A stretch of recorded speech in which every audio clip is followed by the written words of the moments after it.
Oregon. Final Four action. Savannah State, the environment's kind of dull right now. We don't have any fans here just yet. We are about 45 minutes, a little bit less than 45 minutes away from game time. Monroe versus Hebron Christian. I think that's how you say it. We didn't expect the Monroe Golden Tornadoes to be here, although we maybe did. Some people didn't. So they're so young, like so many freshmen. KJ, obviously, a big part of that. Taylor McKenzie. Taylor McKenzie. They have Sierra, the senior. I want to just kind of set the stage for what we're going to see here today. This Hebron Christian team is nationally ranked. Powerhouse. They're looking to go back-to-back in state championship titles. What are you just most excited about just for this Monroe team? Honestly, like you said, no one expected Monroe to be here. And obviously they're underdogs in this game, but I'm just expecting them to come out here and put the 229 on the map. I'm expecting them to come out here and do what they do.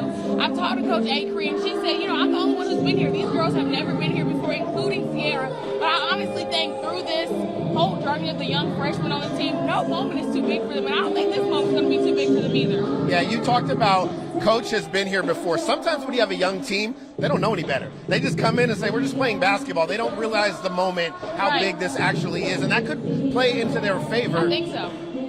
What are they going to have to do? We know how good this Hebron Christian team is, like you mentioned, back-to-back. They're big. We saw them walking on the court. They got 6-footers. A lot of them, they're deep. What is it going to take from Monroe to actually maybe make this an upset? I think defense is going to have to come up big in this game. Like, they have a lot of girls who can shoot on the outside. I don't think they have just one player who's a dog for them. I think they can spread the wealth. But I feel like if Hebron Christian presses, we know the press kind of gets Monroe at times, they're going to have to do their best to break that press. And somebody other than KJ is going to have to bring the ball up the floor. You told me a few minutes ago that the kind of the census around even the Atlanta area is that KJ is still going to be the best player on the floor.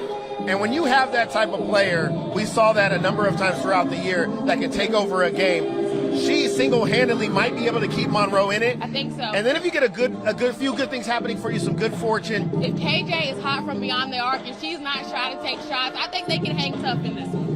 I want to talk a little bit about Coach Acree and just her impact on the program and where this program is right now. She's won state titles at Randolph-Clay. Right.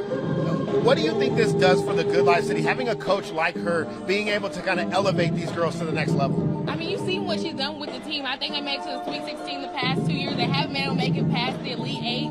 Now with her daughter on the team, she's been able to. I think this is the first time in over 20 years they've been here. I mean, she's a Golden Tornado, and she wants to bring a state championship title there. She got one at Randolph-Clay, and I think she's on the right track to get one at Monroe as well. We're hoping to see a lot of green and gold in the stadium tonight. And then later we have, obviously, the Doherty matchup. I want to touch on that just a little bit. This is a team that I said all year I felt like could win a state title. What made you feel that way? The depth. It's that anybody can take over the game at any point in time. They don't rely on one player. I think that is so important when you get to this level, especially the high school level. Some guys just have off nights, and they're high school kids, to say the least. It's still at this moment. So if a guy's not shooting well, they have somebody else. Khalik, Singletary Jinx, a big part of their offense. If he's not on, Zion Burns is there. If he's not on, it's Jawan Jinx. If he's not on, it's Markel.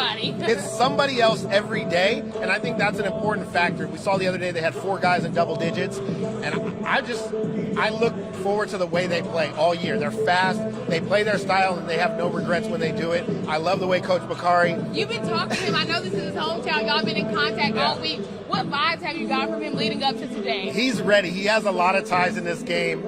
We hope to share that story a little bit more next week. The coach that they're going against, they were teammates. They coached together. It's like this big family. And he talked about it last night. He was like, I invited him over for dinner. Coach didn't show up. And Bakari told me last night he didn't want to break bread with the enemy and then have to worry about losing tonight. So Coach Bakari is very, very confident. The Doherty Trojans are very, very confident. I want to travel back a little bit. We'll get more to that game a little bit later on tonight. I want to talk a little bit about some of the action we saw yesterday. First of all, shout out to the Clinch County Pantherettes and the kind of overcoming that adversity they went throughout the game. Prayers up to Tiana Dorsey. Now that you've had a little bit of time to sit on it, just how impressive was their run over the past 2 years? I mean, super impressive. And I want to just really focus on the last game last night. Tiana, I think she had, 4 points. She didn't have a big night. Let's just say that. And then for her to go down and then still to make it, I think they lost by, I want to say 6 or so. That's huge. Yeah, Tiana's a big part of what they do. And for them to be in that game without her at the end was special. Amaria Dean, the sophomore, I mean, she has a bright future ahead of her. She single-handedly kind of carried them.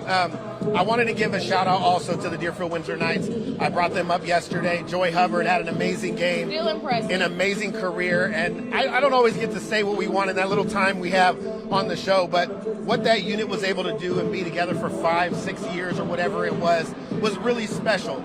They mentioned not bringing out, not going and recruiting players, not getting new players in the mix, having a senior that had a torn ACL and didn't have her. It was really impressive. I'm just super hyped. We got South Georgia squad. Actually, look. The Hebron Christian team is walking onto the court right now.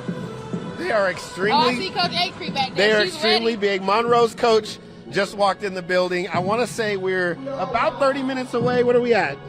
Yep, we're at 12:27. About 30 minutes away from tip-off from the Monroe Golden Tornadoes in the Final Four, which no one expected them to be here. We're super excited. We're going to have another update after the game. Hopefully we'll get to be joined by some players, some coaches after the game right here at Savannah State. And then later tonight, obviously the nightcap. We'll have highlights from this one in the 6 o'clock show, and then obviously an update on that Doherty matchup later tonight. Until then, we're about a half hour away. Again, stay tuned for all the updates right here on WALB. Until after the game, she's Morgan Jackson. I'm Aaron Mukes. And go! Let's go, Monroe. Let's go, Monroe. We're rooting for you. We'll see you guys later.